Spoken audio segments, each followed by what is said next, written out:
حضرت ابو الحسن رحمۃ اللہ تعالی علیہ حضرت معاذ ابن جبل رضی اللہ تعالیٰ عنہ کے پاس بیٹھا کرتے تھے۔ فرماتے ہیں ان سے جو پیار بڑھا تو پھر میرا مصلی سے بھی بڑھ گیا۔ تابعی ہیں، فرماتے ہیں صحابی رسول سے محبت ہوئی تو ذکر سے بھی ہو گئی، پھر درود شریف سے بھی ہو گئی۔ محبت ان سے بڑھی تو پھر اللہ نے مسجد کا پیار بھی بڑھا دیا۔ آپ فرماتے ہیں کہ میری ہر وقت بھی یہ چاہتی تھی کہ بس اللہ اللہ کروں، بس اللہ اللہ کروں، بس نہ میں ذرا تھوڑی جان چھڑاؤں لوگوں سے، کو 10 منٹ ملے تو میں کچھ 4 نفل پڑھ لوں، میں تھوڑا سا نہ بچوں لوگوں سے، اور مجھے تسبیح ملے تو میں نہ کچھ 400-500 دفعہ استغفار پڑھوں، سبحان اللہ، الحمدللہ، اللہ اکبر، لا حول ولا قوت الا باللہ، میں نہ تسبیحات پڑھوں۔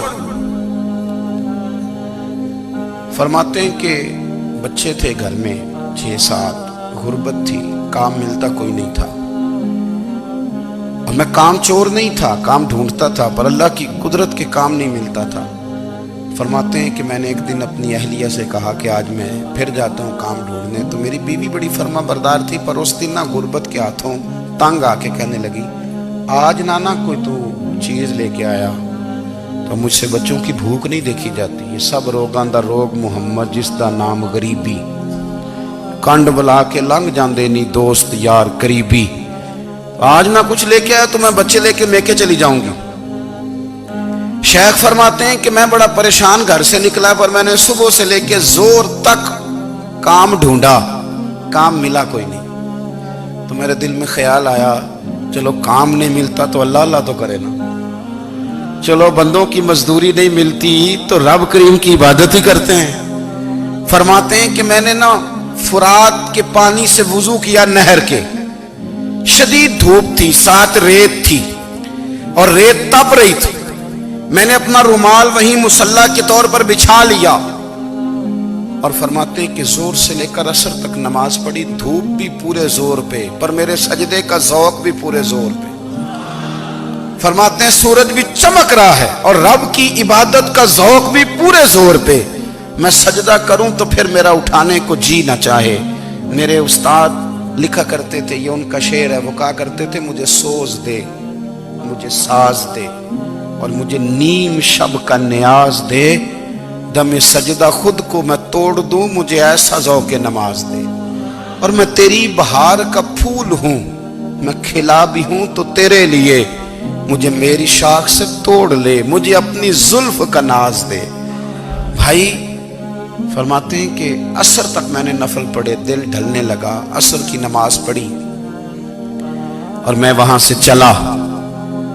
اب میں جب نکلنے لگا تو دل میں خیال آیا کہ چھوٹی چھوٹی دیواریں ہیں گھر کی، بغیر کچھ لیے جاؤں گا تو بیوی دور سے دیکھے گی تو شور کرے گی کہ پھر خالی ہاتھ آ گیا ہے۔ کہتے میں نے اپنے اسی رومال میں جس میں میں نے نماز پڑھی تھی نا، رومال میں کی آخی دے پنجابی جسافہ کہتے ہیں، اسی میں نا میں نے کچھ ریت بھر لی کہ وہ دور سے دیکھے گی تو سمجھے گی کچھ لے کے آیا ہے، چلو جا کے اسے بتا دوں گا کہ آج پھر مزدوری نہیں ملی۔ کہتے ہیں وہ ریت لے کر جب میں گھر میں گیا تو پہلے بیوی دروازے پہ کھڑی ہوتی تھی، پوچھتی تھی خالی ہاتھ آ گئے ہو؟ آج میں نے دیکھا تو ہے ہی کوئی نہیں۔ فرماتے ہیں میں اندر داخل ہوا، سلام لیے، کونے میں میں نے وہ رومال رکھ دیا اور میں نے آواز دی کہ بھلی مانس کہاں ہو؟ تو وہ کہنے لگی آپ منہ ہاتھ دھو لیں، میں روٹی لے کے آئی۔ میں نے کہا روٹی کہاں سے آ گئی؟ یہاں تو کئی دنوں کے فاقے، تو کئی دنوں کی غربت ہے، یہاں تو اس گھر میں تو فقیری ہے۔ فرماتے ہیں کہ وہ روٹی لے کے آئی اور اس وقت کی جو موجودہ نعمتیں تھیں، سمجھ لیں سلاد، اچار، ہر چیز ساتھ لائی۔ میں نے کہا کہ بچے کہاں گئے؟ کہنے لگی وہ کھانا کھا کے کھیلنے گئے، آپ کھانا کھا لیں آ جاتے۔ کھانا اس نے چن دیا۔ میں نے حیرت انگیز لہجے میں ساری نعمتیں اپنے دسترخوان پہ دیکھ کر کے بیوی سے پوچھا یہ کہاں سے آیا کھانا؟ بچوں کو تو نے کہاں سے کھانا کھلایا؟ یہ سارا کچھ کیسا ہے؟ کہنے لگی پتہ نہیں آج آپ کس کریم کی مزدوری کرنے چلے گئے تھے، پتہ نہیں کس کریم کی، میرے گھر میں تو اتنی نعمتیں آئی ہیں کہ مجھ سے سنبھالی نہیں جا رہی، اتنا اناج ہے، اتنا گندم ہے، کس کریم کے دروازے آج چلے گئے تھے؟ یہ کہتے کہتے وہ اٹھی اور اٹھ کر کے کہنے لگی پہلے بڑا کچھ آیا تھا، اب کیا لے آئے ہو؟ اور جا کر کے نا اس نے وہ ریت والا رومال کھولا کہنے لگے میں تو لے کے آیا تھا ریت، تو میرے رب نے اسے بھی سونے اور ہیرے بنا دیا تھا۔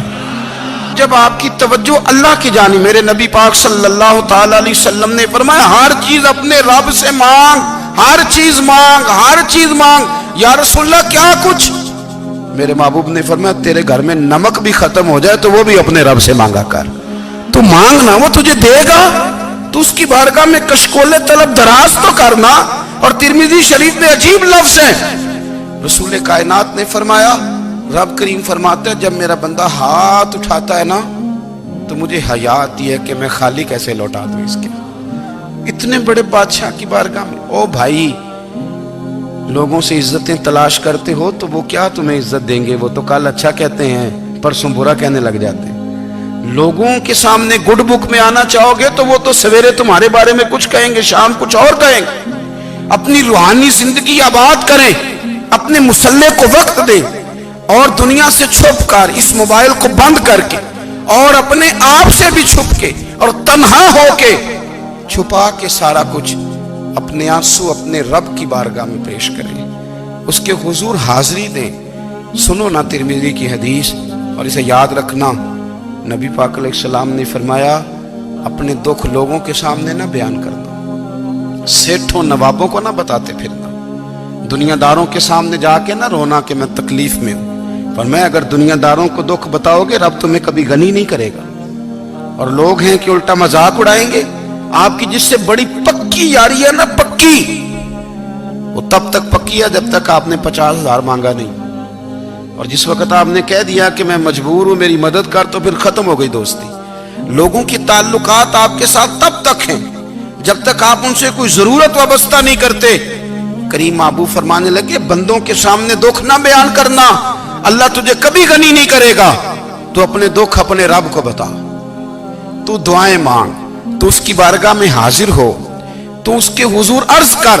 فرمایا اپنے دکھ اپنے رب کو بتا، وہ جلدی کرے یا دیر سے کرے تجھے ساری دنیا سے بے نیاز کر دے گا، تجھے کسی کا محتاج نہیں رہنے دے گا۔